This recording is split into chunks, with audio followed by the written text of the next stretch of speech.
Right, I drew the short straw, which is I have to try and keep you awake until lunchtime. So, hands up if you think that currently self-directed support is not properly resourced. There's not enough money in the system. Great! That means I'm talking to the choir rather than trying to convert anyone. So I'm doing a bit of research at the moment, which is the end of, well, it won't be the end because I'll carry on probably for the rest of my life, but the culmination at the moment of around 10 to 15 years of work into direct payments and self-directed support. And this one is particularly focused on some ideas that I had as a feminist, so I'll put my hands up and say I'm a feminist before anybody. That doesn't mean the men have to run away, but it does put some perspective on what I'm about to talk about. And as feminists and social policy experts, we discovered that if you put £2 into childcare, within about 5 years you get £5 back. And we're currently trying to persuade the UK government and the Scottish government to therefore treat childcare as an investment rather than a cost. And we're having some success with that, and we can see childcare strategies changing to take on board that kind of idea. And I thought, well, hang on, surely that must be the case for social care as well. That the benefits, I know the benefits to individuals, but what nobody has ever costed out is what the benefits to the long-term benefits, not just to those individuals, but to their family members, to formal and informal carers, and to their communities and the wider society might be. In fact, nobody's even presumed that there are any benefits, and if there are benefits, that they're certainly not worth costing. So we're trying to fill in that gap. We're trying to say, if we invest so much in self-directed support, what does the wider society get back from that? How can we cost the benefits to individuals? How can we cost the benefits to carers? I'm kind of hoping, and obviously as a researcher you should never go in thinking what it is that you're going to find, because you have to look at the data first. I'm kind of hoping we don't come back with it's a huge cost and a drain and therefore we need to rein in the budget. I'm kind of hoping that we're going to come back with some arguments that say actually this is an investment, and this is a longer term investment, not just in individuals' lives but in wider society. But the reason I looked at this from a gendered perspective is a lot of, when I started out as a social policy academic and a feminist, we had a lot of criticism from feminists, particularly from feminists who were concerned with valuing care, that moves towards empowering individual disabled people, such as self-directed support, would be moves around disempowering carers, and that we would undervalue what carers were doing. And so as part of that debate, I've done a lot of work on looking at what happens when you put things like self-directed support in place and the benefits to the individuals and to carers, both paid and unpaid. And one of the things that we're going to be doing, and you'll probably get an email from us at some point, is that we're doing a little bit of trying to tease out what good self-directed support might be. Because at the moment, what we have is what government policy tells us it is and what practitioners tell us it is. And some of that has been informed by people who use the system, but it certainly isn't driven by people who use the system. So we're trying to turn it around and say, well, never mind what it costs, never mind what the budget is, what would good self-directed support look like if we could actually have that? And in order to do that, we're looking both at people's experiences in Scotland, because we've got quite a good data set in Scotland. It's manageable in terms of numbers. What we've learnt from the UK, but what I'm going to tell you about now is what we've learnt from schemes abroad. I'm going to take you out of what we would call path dependency in Scotland, see what other countries are doing around self-directed support, what the outcomes might be, and also what we might want to learn from that. So, those of you who've been around as long as me will remember that there's been a tension in trying to argue for things like self-directed support.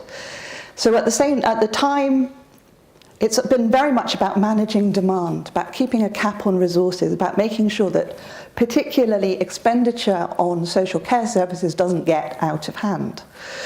And alongside that, we've got the commodification and move towards consumerism. You have to be quite firm with it. Right, okay. At the same time, we had concerns from the other side in terms of looking at how do we recognise and compensate for care? How do we recognise that care is actually work, even when it's unpaid, in fact, particularly when it's unpaid, but also how do we recognise the fact that a lot of people who are working as personal assistants, who are working as carers, are women and are therefore their work is undervalued and they're underpaid for it? How do we deal with that as well? And what we're seeing is a hybrid of work and care is evolving, neither fully paid employed workers or unpaid family care or something in between. So what are the gendered implications of these outcomes? So on the one hand, moves towards, self-directed support have come from a recognition that there isn't a vast army of unpaid women out there anymore ready to take up the slack. And we're already taking up the slack, and we're quite tired of taking up the slack. So we've got these kind of top-down pressures about budgetary control, but we've also got issues around a long-term dissatisfaction of people who are using standard services, using residential care services and using domiciliary care in the community, saying that this isn't actually high-quality care. This isn't actually enabling me to live my life independently at all. I get sort of bits of slots of people coming in the morning to get me out of bed when it suits their timetable and then put me back into bed. That's not living a life. That's just basic needs. Keeping me alive isn't keeping me as a citizen. We've also got a very powerful discourse around disability rights, around empowerment, and people fighting for a long time for choice and control over the way in which they live. So I'm going to tell you what's happening. I won't tell you what's happening in the UK, because you know what's happening in the UK. I'm going to tell you a little bit about what's been happening in the Netherlands and in Italy and in France and in Austria and in the USA, and what bits of those we might want to steal and what bits of those we might want to avoid at all costs, because it would be very, very bad if we imported some of those ideas. I was taught as a very young social policy undergraduate that it's not real research unless you include some kind of graph thing. That isn't to say that that's not quite a good graph, but it's there because this is lifted a little bit from an academic paper. And it's trying to kind of posit these countries in terms of their systems, in terms of how well regulated and formal the systems are, as opposed to relatively unregulated and informal the systems are, and how they see kind of care work as being paid work or as being care in terms of unpaid work that the family probably should be undertaking. I will skip that because it'll be in the report that we do, but it isn't my, I'm not here to make you all feminists, I'm here to kind of talk about self-directed support. One thing that came up that I think we really, and this is becoming a little bit political with a small p, but I think we really should address in Scotland, is who's in charge of the systems. Now we've got 32 different local authorities in Scotland. That means we've got 32 different systems of self-directed support. Why on earth is my son who lives in Stirling entitled to a certain level of care and support that his mate who lives down the road in Clackmannanshire isn't? Both of these boys were autistic, both of these boys required quite a lot of support in school, but my son got a lot of care and support and his mate didn't. Their needs were exactly the same. And this is another reason why it helps to look outside Scotland, because the things that disabled people are trying to grapple with are the same in almost every developed welfare state. And we keep going down these channels of, well, we have to build on what we've already got. Whereas actually sometimes it might be an idea to take a step back and say, well, actually, if we could unpick some of the structures, if we could unpick some of what we've already got and think a bit bigger, would we come up with a better system? So what we're finding, so that there is the discretion, there is scope for inequity across different local authorities. We've also found that issues around equality are perhaps better dealt with either nationally or locally, but not at that middle management layer, because that's where arguments about costs come in. And the other thing I was looking at, particularly in terms of the governance of the schemes, is in terms of how much scrutiny there is of what happens with the money. In other words, how much the state is looking at how people spend their payments and how people use their payments, or what the people who are employed through using those payments are doing. And there's a very fine balance here between going very, very structured route, which actually takes us away from the whole reason why self-directed support should work, because it's supposed to be flexible and it's supposed to recognise individual needs, and going the very unstructured route, which means that things are happening behind closed doors in private that might not be helpful for either the person using self-directed support or the person providing the care and support. So how have other countries dealt with this? We do know that introducing things like self-directed support has had no impact whatsoever in the gendered division of labour. In terms of unpaid care, it's still, the majority of which, it's still undertaken by women. When they are paid, they are still underpaid in all of these schemes, and I would argue within the Scottish context as well, which traps women into low-paid jobs. And it's also that we pay them in a low way because we don't value care, but we also pay them in a low way because we don't value women.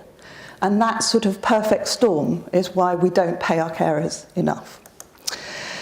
What we do see is that we are seeing a polarisation of the care market between workers who are working in very kind of structured, statutory, well-supported formal employment, particularly in France and Germany, and those who are working in the more unstructured end of things, which are following self-directed support type schemes. That there's a lot more protection for the formal workers than there is for the informal workers. One argument that feminists often make is, well, let's make it valuable. The only way we're going to get it valued is get more men into working in care. But if you look at professions where this has happened, where there's been traditionally feminised and men have gone in, men go straight to the middle management and then up, and women stay at the front line. So we've got 9 out of 10 primary school teachers are women, but 9 out of 10 primary school heads are men. And that happens in social work, and that happens in all of the caring professions. Right. Bear in mind that individual people are not just disabled, they're not just carers, and they're not just men and women, but they also probably are at risk of poverty, at risk of other things going on. What we saw with direct payments in the beginning, and what I think we're seeing now in self-directed support as well, is it's very articulate people who are actually taking up these options, who are pushing for the kind of help and support that they, and that's not a bad thing, they need the help and support as much as anyone else, but in an era of very constrained resources, it's actually the people who need the help and support the most who are least capable or at least enabled to get access to it, which is why some of the issues around care, advocacy services and advice services, etc., are really, really important, and we have to remain focused on those. What we also see is that where money is going into particularly low-income families in a very unregulated way, that it will be dispersed along gendered lines. In other words, women won't necessarily gain access to that money in the same way as if it's a more formalised payment directed on the person who requires care. So it goes into the family pot, and particularly in low-income families, it's particularly likely to be used on things that are not necessarily care-related. So the issue of regulation on and scrutiny of how the money is used or how the powers are used within the family is important, because otherwise it'll get diverted into other things.